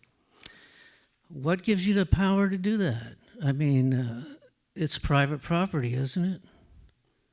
The guy doesn't have to do anything with this property? Does he not have a property in Yuba County? Yes, he does. Is he not under the same laws and rules as everyone else? What are the laws and rules? I mean, he has private property rights. Yes. What gives you the authority to say you have to do this to your property, improve your property? But we have That's to what you're figure. We have telling- to that's figure what out you're whether or saying. not he can avoid a blight notice. So we can go ahead and vet that out and see what happens. Just because you own private property doesn't mean you're exempt from code. Correct? The county is stronger than the private property owner. I don't think that the Constitution. If he lines doesn't up pass, if he doesn't pass the code, then how is it that he's not going to get served a blight notice? It's been boarded up for 32 years. It's still his private property. Now, I had a neighbor that I didn't like the way he took care of his property, but I believe in private property rights. And I never said one time to him that you need to improve your property. So there's no That's state. because in America, you got private property rights, and you don't have the right to tell him what to do with his property. So there's no state or There you county go. agencies. Now I want to ask I'm not her. done I want to talking, see what though. she says. I'm not done with my answer though. Okay, go ahead. So there's no state or county agencies that he has to abide by. Is that what you think? That's what I think. All right. Okay, what do you think? There are private, is this on? Is it on? I don't think so. Try again. Can you hear me now? We can hear Okay. you. There are private property rights. However, code enforcement enforces the laws that they have. For instance, my husband and I have looked at a burned out house for 3 solid years. I can't tell you how many complaints went to the county about that home, which had been burned out. And finally, the owner decided he would rehab it and sell it, which is nice. But there are rules and regulations within code enforcement, and the mall falls underneath those rules and regulations, the same as your home, my home, or anyone else's. That place is a blight. I would bet my bottom dollar that there are gang people or homeless people residing in there. God only knows what their diseases they're picking up. We need to put that mall back into working condition, and that probably means you need to knock it down and rebuild. The It was question insured. is, what He got gives they you got a the lot of right? money What did gives nothing you with the it. right to tell that property owner what to do? When does code enforcement become totalitarian? That's a good question. Well, it's been like that ever since I was on the board in the 80s. Yeah. Does that make it right? I'm not saying that's necessarily right, but is it right to leave it looking the way it does? And leave it where people can go in and out of it? I think it's That's boarded not up, right isn't either. it? I mean, I don't see trash collecting out there. There's trash around there periodically, but the Food Max and there's a... I don't know the owner. I'm just asking They you pick why. up that stuff. You know. Okay, next question, please. Hi, my name's Mary Batista. I live in Dobbins. I grew up there as a kid. My dad's family built New Bullets Bar Dam, Perini Construction Company. Randy, to you, I heard you are telling people how much you have improved our emergency services. You have not. In January, on my road, there was a truck fire. You guys put a firehouse on Fellowship property, okay? Why did it take the fire truck and let me back up. A man burnt both of his hands. He burnt one hand so bad that the glove was just melted right off. The fire department from Fellowship took more than 45 minutes from Fellowship property to my property on Merriam Road. And here comes the ambulance. Now, when the fire truck got there, okay, they They turned, they backed up, and they backed the truck right into a ditch, okay? Now, I'd like to know, this is serious. Everybody in here that has paid taxes has paid for that fire truck, okay? We pay for good services and stuff. You have failed us terribly. Is that a question? Would you like? I'm not sure what to respond. Oh, gosh, I'm sure glad I'm not sitting up there. Okay, last question. Last We got to question. get these guys. Okay, I'll honor that. Supervisor Fletcher, you made a challenge to this audience. You said, let's form a committee. Who would like to form a committee? Would you really, are you serious about forming a committee? And I haven't told you what the committee's about yet. Are you serious? Absolutely. What committee Okay, would I'd you like to form a committee on annexation. We have 2 incorporated cities. The rest of the county is unincorporated. The budget of Yuba County is solely funding municipal services to the unincorporated areas like fire, police, etc., of those issues.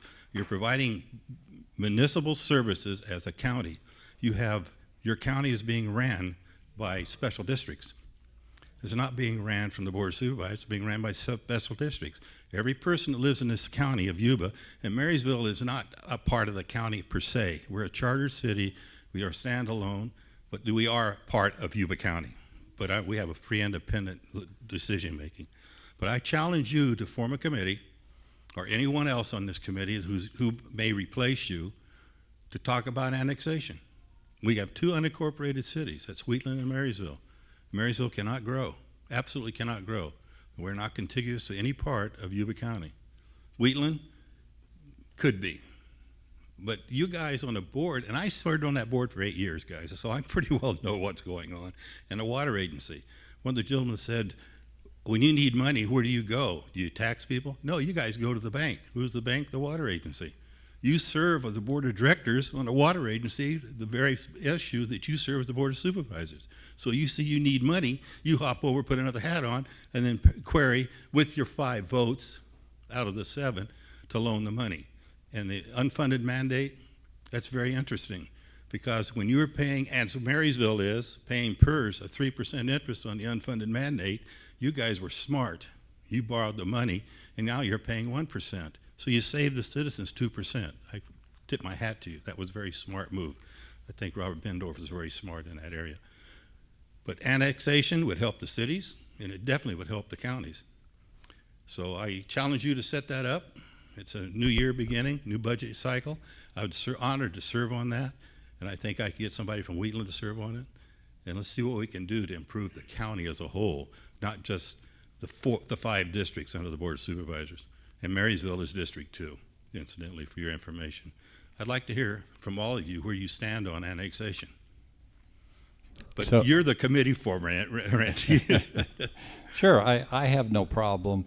Of course, it would take the board saying, let's build some kind of coalition here that may make sense.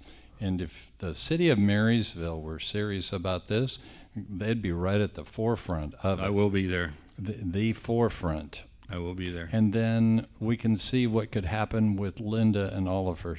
My recollection, and this was before my time, that there was energy towards that area that got shot down quite a bit. Doesn't mean it couldn't happen, and maybe it should happen. There's a number of saving factors that could be put together in Yuba County. One of them being that you use the tax collector treasurer as a source of all the funds. I think that offer has been made to the city of Marysville, which at this point they've declined. No, that's not true. We're looking into it as we speak. Great. I'm correcting you right now. We've offered that. We've offered it in the past. It has been declined in the past. We didn't have any money. Okay. So it's been offered, and I think it's a great idea. We've offered it to Wheatland. Yeah. We're waiting for some kind of response. I think there's some cooperation that can come to the table. The only concern I would have is if there's animosity from the city council, that is animosity that makes it difficult. Well, let's take that word and erase it from our dictionary, because we have a full leadership team. And I can assure you that this team, including our new city manager and the four other directors, are looking forward to improving the quality of life for the citizens of Marysville. We have to step forward. So I don't want animosity. That's a word. I hope you don't use that word with me again. No, and I think it's a great idea. I've used nothing but what do I need to do to help you, and I've done that for 3 years. And at this point, you could help us with Randy. You could help us with the initiative. I'm not interrupting you, but I only got 2 minutes, so you've been talking for 25. And truthfully, you should have been. I'm not debating that, but I feel that there's an opportunity here for the county of Yuba and the citizens of Marysville, Linda, Olivehurst, Plumas Lake, whatever, to come incorporate some of the city on the unincorporated land. And that would release your budget. Well, the lady's saying no, but she's not happy with your budget. Well, be part of Plumas Lake then. I don't care where you are, but this is incorporated. Anyway, the point I'm trying to make is we need to be talking about annexation, however we do it. And I don't think that the Board of Supervisors, I feel that that would probably be welcome, especially if you have a new board, because they're progressive. So anyway, thank you for listening to me. Please. Bill, for the annexation, I would be in support of an initiative and letting the people decide, because at the end of the day, all five of us, all five districts are very different. They're very different, the revenue they make, they're very different demographics. I shouldn't be making decisions in my unincorporated area for downtown Marysville. And that's the same thing going for Plumas Lake or Browns Valley. The people that live there, I think, should be able to vote for it. So that's my stance on it. Well, that's not a stance that's not legal. That's a legal stance, because annexation has to be for the people who own parcels in that area you want to annex. Yep. It's not a decision of the Board of Supervisors. I was challenging Fletcher on the fact, Supervisor Fletcher, that he wanted a committee. Well, I'm giving him a committee to research that, do some due diligence, and see if there's any interest in that. But the people in that district that own parcels in that annexation have to vote on it. It's an initiative. Yeah. So, and also LAFCO has to approve it. So here we go without the bureaucracy. But I want to thank you guys for stepping up the plate. You've got a tough job ahead of you. 3 of you will move on. It's like one of the programs on TV, The Voice. These are going to move on, and those are going to go home. But just think about this council as a whole, the Marysville Council, the Wheatland Council, and the Board of Supervisors. They're not separated. They should be working as a team. And I see what's happening now with the advent of the 3 new members on the water agency. There's dialogue happening now, which was very infrequent before. So, but wipe that word away from your vocabulary, Randy, because it's no longer prevalent. Thank you, gentlemen and ladies. Why would you think Plumas Lake wants to be part of Marysville? We don't want to be part of Marysville. Well, we don't want you to be part of Marysville. We want us to annex and become part I of didn't say that.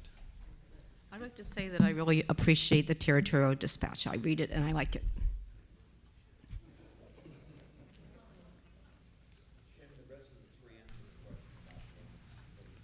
Alton? Bill? Yes, sir. The rest of us are going to answer your question. Oh, I'm sorry. No problem. The gentleman up front here reminded us of that. I say, if I'm a supervisor, absolutely, bring it on. We have to work as a total unit. The boundaries of our cities and districts and towns and burgs are really superfluous. We have to work together as a whole team, period. I would echo that part also. I mean, how can you go wrong having a committee to help the electeds make a decision? So I support your idea for a committee. I can't say whether I would be for or against annexation without having the facts that come out of that committee, though.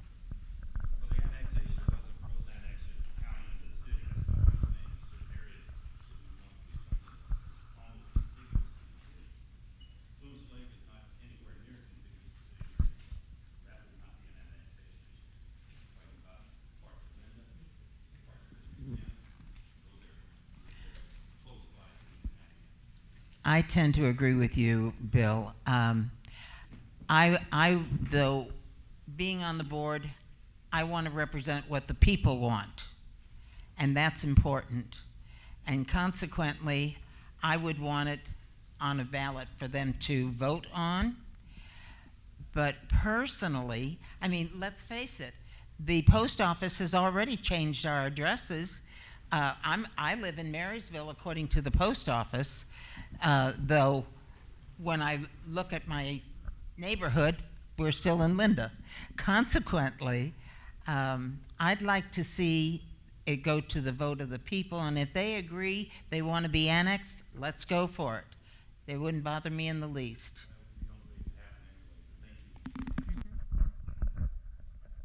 Okay, thank you all. You have a 2-minute wrap up, so we'll start with Joan.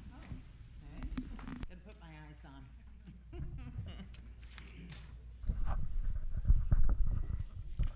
Well, I would again like to thank all of you for coming tonight, along with the Sutter Buttes Tea Party Patriots for organizing this forum this evening.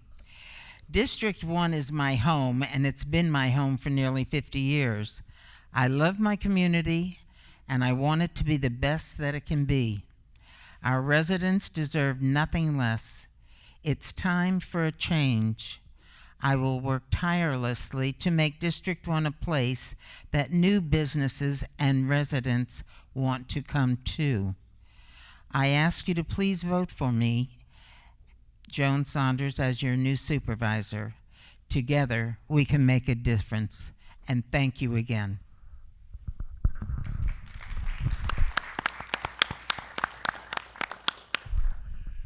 Well, in closing, I again would like to thank you all for coming tonight. I know evening is dragging on, and I hate to have to bring one more thing up as we're closing, but I want to make a comment about the marijuana ordinance that we recently passed, and the challenge that Mr. Fletcher gave me to ask him questions. And I don't remember if you remember that, it's been so long ago, but I would like to say that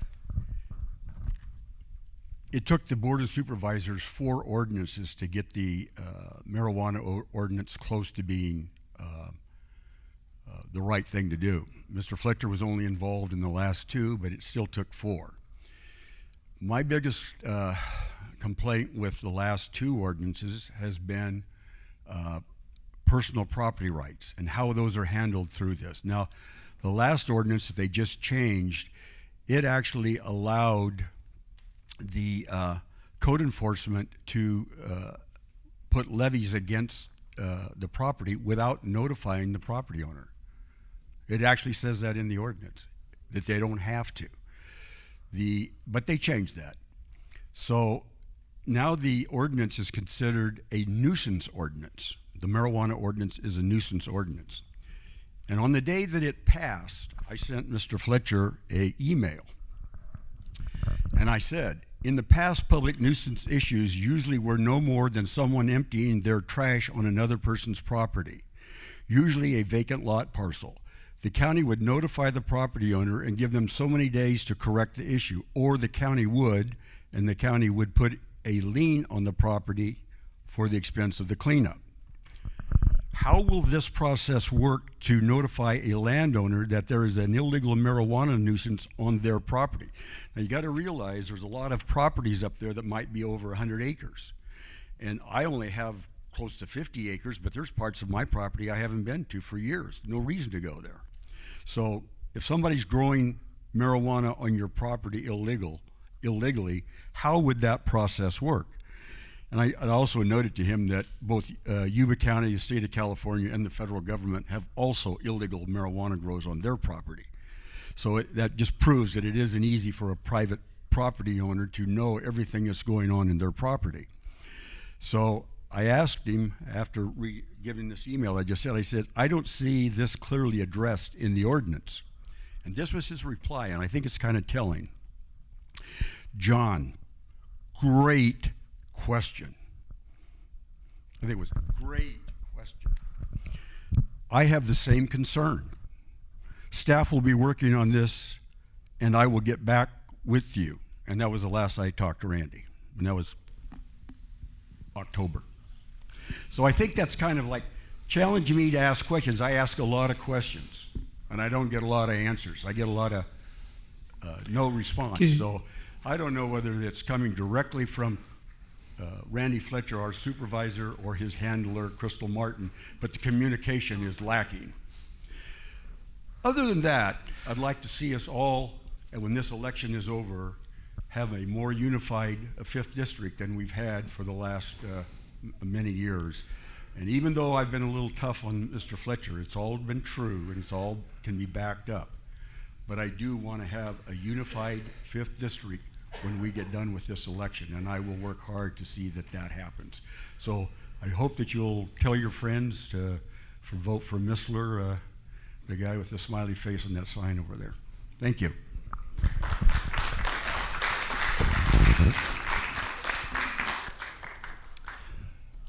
I'll be really quick. Fresh, fair, and conflict-free.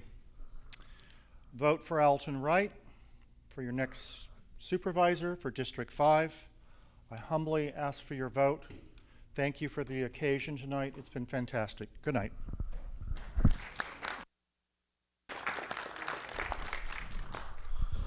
One of the things I did when this campaign, when we first started, was I reached out and met with a lot of people and talked to a lot of people locally. A lot of people there been involved in politics, previous supervisors and whatnot.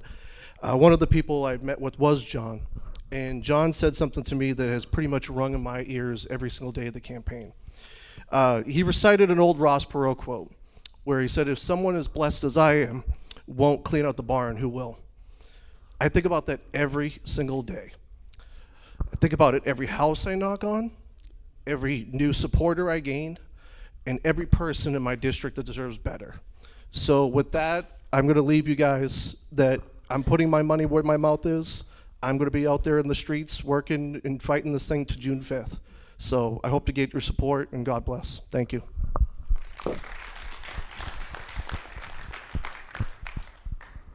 Was this 2 minutes response?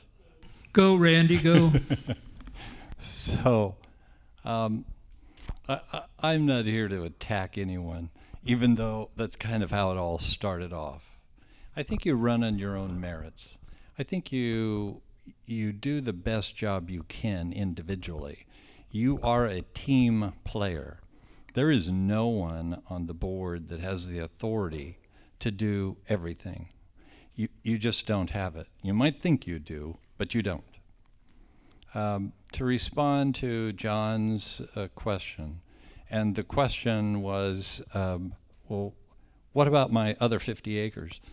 The reality is, if there's an issue that the owner of the property doesn't know that they have something grown, and they tell code enforcement says, oh, okay, no problem. And that message was sent back to John. Now, here's the good news, the bad news about technology. I wish I were better at it. You send stuff, I think it goes. There are those that know that sometimes it doesn't go. John, I would ask you, if you don't get a response, and I tell this to a lot of people, please let me know you didn't get the response. I'd like to tell you that everything that goes out over the internet, I can't imagine anyone here hasn't sent something and it didn't get there, but it doesn't. So I think it's okay, John, if you actually follow up with a second email that said, I didn't get your response. So I would appreciate it in your attack modes that we actually have a discussion. And yes, there is knowledge to be passed around here. Opinions are fine. Your facts, not always so. And I heard a lot of non-factual information here. More than happy to pass along the factual wherever you'd like, and we'll get those in there. This is a volunteer position. Nobody's getting high dollar pays for this. Most of it, thank you. Most of it, I make, yep.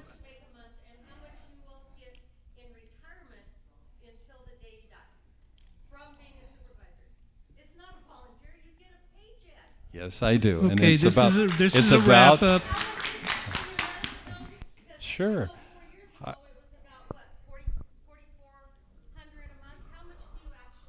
About, in a gross, it's about 4,400.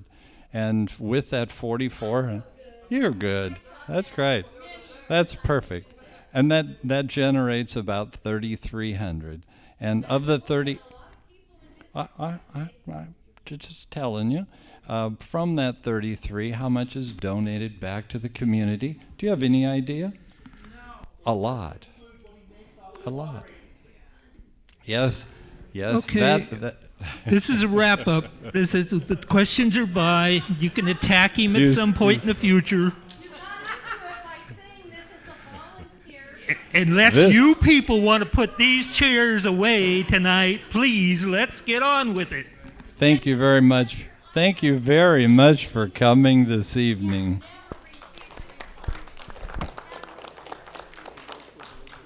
Thank you all for coming, and thank these guys for taking the heat and throwing it out.